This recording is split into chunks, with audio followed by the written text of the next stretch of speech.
Hello there. What is going on, everyone? Today I am going to be talking about the big news that dropped on Tuesday from Asmodee and Atomic Mass Games. There has been a lot of buzz, and I'm sure you've heard a little bit about this. People were asking me to give my reaction right away. I wanted to sort of take a more measured approach to this, and because there's a lot to unpack here.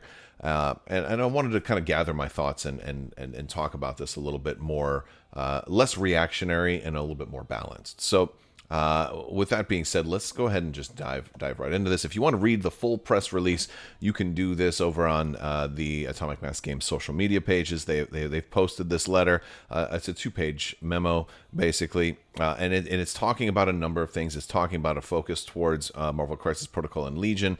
It's talking about a change for Shatterpoint, as well as a change for personnel. And I think that's the first thing I want to talk about. There's new co-heads of studio for Atomic Mass Games, so it's Will Schick and Brandon Anderson. And while that might seem like a promotion for some folks, it is also worth kind of noting that one of the things I've come to learn is that a lot of folks have also been shuffled around, and some people lost their jobs, and it's always kind of a mixed bag when you hear things like that. So I feel bad for everybody who's lost their jobs. And if you do work in the tabletop gaming industry and you do have opportunities for employment, or you know people who are hiring, hopefully you can reach out to your contacts, spread the word, and let's help to get these people, employed, because that's always terrible. So I hate to hear bad news for that, for anything regarding tabletop gaming. That's rough. And I'm sorry, and my heart goes out to you, and our thoughts are with you. And so I wanted to start off with that, because I think that's probably the most important part. This is people's careers, and this is people's lives, and I always hate whenever people lose their jobs. And unfortunately, in the corporate world, there are layoffs and there's restructuring, and these things just tend to happen from time to time, but it always stinks. But it's also great when the community comes together and we help find people the employment that they're looking for. So hopefully that will happen, and I hope everybody lands on their feet, because there's a lot of great folks at work. There's a lot of great folks who have helped bring some of these amazing games to life, and hopefully they continue to do that. So that is the first part. The next part is they're talking about a stronger focus on flagship games. And they talk a lot about Marvel Crisis Protocol and Star Wars Legion. So there's a restructuring here, and this is the kind of the good part of this, in that Marvel Crisis Protocol, a game that I happen to love, is getting a stronger focus. We talked about this a little bit yesterday. Again, they just announced a whole new game for Marvel Crisis Protocol. And so, they just got Marvel Crisis Protocol Alliances. That's kind of a halfway, kind of a great gateway game, and a way to get more people interested in Marvel Crisis Protocol. They've got new core sets, new starter sets, lots of new products coming out, and exciting new expansions that continue to be announced for Marvel Crisis Protocol. And they're going to continue to do this type of stuff, which is fantastic. And I'm definitely looking forward to more MCP news. But also Legion, which is definitely the game that I covered, probably the most on this channel. And also Legion will be getting more focus moving forward, more reinvestment, and more ability to kind of work more towards Legion. Now, Legion has already had plenty of investment and reinvestment. And so this is definitely good news for Legion players. Now, there's some interesting things that they specifically cite in here. They talk about adding new sub-factions to Star Wars Legion in this memo. Now, I want to preface this with, maybe we shouldn't go too deep into the nitty-gritty in here. Of course, I'll probably do that a little bit, because, again, this is an Asmodee memo, and it's talking about Atomic Mass Games. So this is going to be written more high level for general consumption, general public consumption. And I think people will understand sub-factions a little bit more so than battle forces. So I don't think sub-factions is like a new term or anything new that's coming to Star Wars Legion, but I think they're going to add more of that. And they do cite the Shadow Collective and how that was done. So it might mean that we're looking at more large scale and more kind of bulkier and more significant battle forces moving forward, and that's cool. But we've already had some of that. We've already had the Ewoks, and we've already had the Weequay pirates and things like that. I'm not supposed to say it, but I really hope this is more confirmation of Gungans coming. Really hope so, because that's a fun thing, right? So it definitely seems like it could be hinting at that as far as a a general direction. There's also, they talk about new gameplay expansions that are coming, such as Skirmish, Spec Ops, and Full Scale War. They're talking about Full Scale War. This is the new mode that's going to be unveiled at Adepticon. Very fun. I'm very much looking forward to that. So, a lot of cool stuff that is going to be coming out for Legion. Now, they talk about these as being new supported product types, which is interesting because while Skirmish does have some in-print cards and has some official stuff, as you can see in the starters and things like that, things to play Skirmish, Spec Ops and Full Scale War don't, right? Spec Ops has kind of still been in this alpha test, and if you're not familiar with Spec Ops, it's sort of like a kill team version of Star Wars Legion, where you take like a single stormtrooper squad and that becomes your whole list, and each dude is a separate dude, right? And that's kind of how that works, and that's pretty cool. It's something I haven't really dug into yet, and I haven't been that interested in yet because I'm kind of waiting for it to be a little bit more polished. I would love to see product on store shelves, because I think similar to how MCP Alliances is aiming to get new people interested in Marvel Crisis Protocol, I think Spec Ops could be the way to get more people interested in Star Wars Legion at a much lower cost. Granted, the core sets and the bundles that they have already are already fantastic deals, so I don't think cost is an issue. I think MCP is a very affordable game to get into. However, having a single box give you an option to play a shorter and quicker game or a smaller game, or maybe Spec Ops will be marketed as a board game or something like that. Maybe they'll do something similar with that. There's a lot of options and a lot of really cool things that they can do, and I'd love to see them do. So it does seem like there's a bright future for Legion, but, and I'll come back to this, I feel like we were already on track for a bright future for both MCP and Legion. So I don't know if there's really anything new here, or if they're just stating the obvious. And so then we get to the bad news, right? And that is bad news, of course, situationally. If you're a Shatterpoint player, this is the rough point, because they talk about Shatterpoint is transitioning into a specialist core game line. And so whereas it's, and this is significant because they talk about MCP and Legion as the flagship games, and that's going to be the focus, whereas Shatterpoint is transitioning into a specialist core game line. And as a specialist game, it'll continue to be supported, and they'll make sure that they have availability for this game, but they will streamline the number of releases to align with their corporate position and things like that. So that does sort of sound like, to some people, that maybe Shatterpoint is slowing down, but maybe not shutting down, right? That's I think the takeaway there. And of course, that has a lot of people concerned, and I absolutely get that. It's big news for Shatterpoint, but I want to go back to what I said about MCP and Legion. Were they just kind of restating the obvious? Because really, Shatterpoint hasn't had a tremendous number of expansions over the past year. It has already sort of slowed down.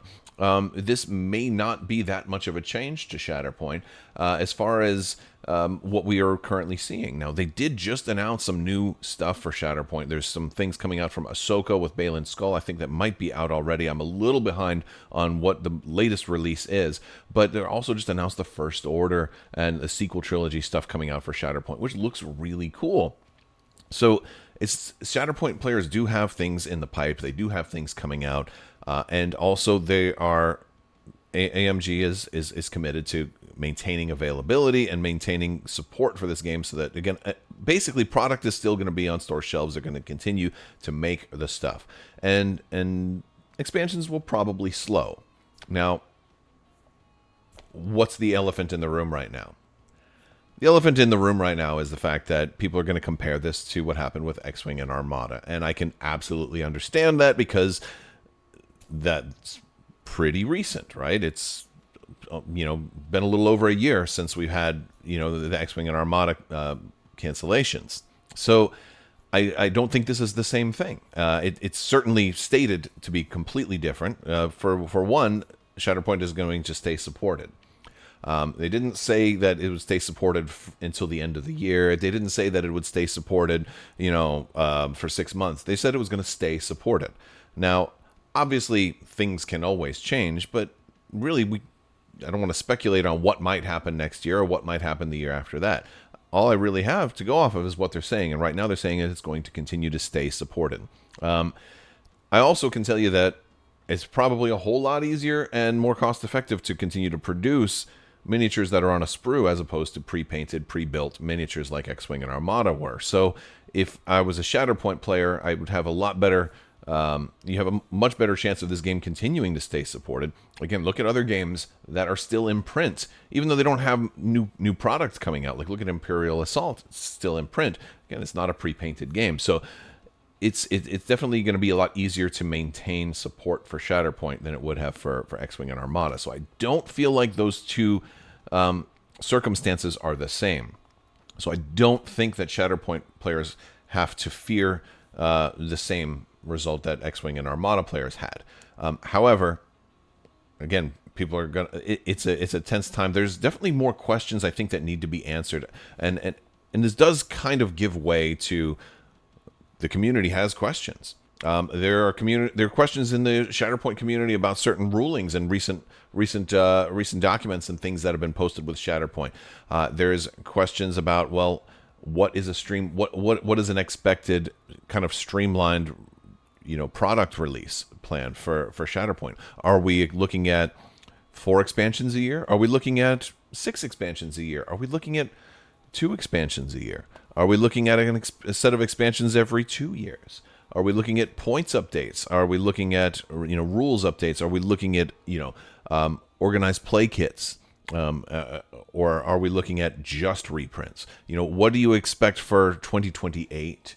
What do you expect for 2029 based on what things are right now? I think these are questions that I'd like to have answered for the Shatterpoint community, and I think these are questions that people want to know. And hopefully by Gamma or Adepticon, when AMG has got the people around, and of course they're going to be asking these kind of questions, and hopefully they can get some good answers in time for all of that. So this did have the kind of feel that this was fairly sudden when notices like this come out. So hopefully they'll have time now to put together those answers and to get that information, because I have learned a couple of things, and that the community will keep a game going even if it doesn't receive the same amount of support. But one of the most important things is that the game stays in print, because then you can get new players into the game. Again, people are still starting Imperial Assault all the time. I talk to players all the time. One of the last conventions I was at, I was talking to somebody who had just recently started Imperial Assault. So again, a game can continue to do well. There's another thing at the end of this where there's some quotes. We have some quotes from various folks at AMG and Asmodee, and one of those is from David Preddy, who's the head of crowdfunding strategy and miniature lines at Asmodee, which is a very interesting position title, right? Did make me think that they're going to potentially switch towards crowdfunding at some point, or at least introduce some crowdfunding options, because Fantasy Flight has talked about doing that, and maybe Atomic Mass Games will at some point. I thought that's an interesting thing, but anyway, that's not what they announced. But who knows? Maybe someday. Who knows what the future will hold? But the interesting thing here is that again that this was the first quote. So I don't want to read too much into it, but it's interesting stuff hearing from David Preddy. Now, David Preddy was the CMON's head of crowdfunding, and so when Asmodee acquired CMON and a lot of that stuff happened, he came over and worked with that. So it is interesting that that he's commenting on this, and it does make me think that that is something that's maybe being considered. Again, I'm not trying to read between the lines too much, but I can't help my imagination wonder what the future might hold, because personally, I'm a big fan of crowdfunding. I would love to see stuff, move to GameFound potentially, especially if it's risky. If you're not sure how a product is going to do on the market, you can put it on GameFound, and if you have, if you have 100,000 backers, if you have 500,000 backers or whatever, then people are interested. If you have 20 backers and then oh, well, it wasn't going to make it. So it can definitely reduce risk for certain risky products, although it itself is risky because that usually means you're not always going to have stuff on store shelves. And of course, we want to have things on store shelves. So again, reading into that, it's just the person and their title who happened to give a quote. And again, there's a couple of other quotes, and I'll let you read the entire press release if you'd like. But the quotes are very much corporate speak. We're trying to do the best we can, and sometimes change is difficult and stuff like that. But I do feel like I want to come back to what I said earlier. I don't know if this really constitutes that much change from what we've seen over the last year. I feel like, and this is my reaction to it, right? So I said I was going to give you my reaction. I've kind of just stated what is in here. My reaction is, I don't know if this even means there's a change, because obviously there's a personnel change, and that is definitely regrettable for people that are no longer where they were. But I don't know if this constitutes a change from what we've seen already. We've seen an increased focus on Star Wars Legion. I think AMG has put their best foot forward with Legion. The new reprints and everything look amazing. The bundles are really great quality. There's like the product availability is there. They've been giving us regular updates, and product is now becoming available again. And Legion, I think, is doing really well. MCP has never stopped doing really well. And with the new stuff that we've just seen announced, I think MCP has a really bright future as well. I think this is what we've already seen over the course of the past year. And we've already seen Shatterpoint sort of slow down. And I think, as long as the communication is there between them and the Shatterpoint community, I think things are going to be okay. So I think everything is going to be all right. Obviously, things can change. We've seen things change. We saw something change just this week with this announcement. But I don't know how much of a change it really is. And maybe it's just the corporate statement that is clarifying the way things have already been and kind of putting it out there. That's kind of how it looks to me right now. But of course, we'll see. We'll see what happens. This may be the first step. If Shatterpoint doesn't do well over the next couple of years, then maybe they'll take another step. But I think the way it's doing it, there's a lot of people that are playing Shatterpoint. I see it at every convention that I go to. There's a lot of people that really enjoy Shatterpoint. So I think maybe a slowdown is perfect. I know some of the games that I've loved, I would have loved to see them just slow down instead of stopping, which brings me to a discussion that I had in my Discord with some folks the other day that I'm just going to share with you. And rather than just try to reiterate it, I'm just going to read the whole thing for you, because this kind of summarizes my takeaways from this and the recent developments. I'll just start. It goes, I know that there's a lot of burned bridges when it comes to anything new by Atomic Mass Games with the community, especially the Armada and X-Wing community. But personally, I try just to judge anything new based on its own merits. I think a lesson that I learned with X-Wing is that I don't have to play the same game forever. Favorites can shift, and it's okay to sort of move on to another game while still occasionally playing your old favorites. Armada, on the other hand, taught me not to put all my eggs in one basket. Very, very few games live forever. Like outside of Warhammer or Magic the Gathering, it's probably a bad idea to expect your favorite games to remain in print and supported for your entire life.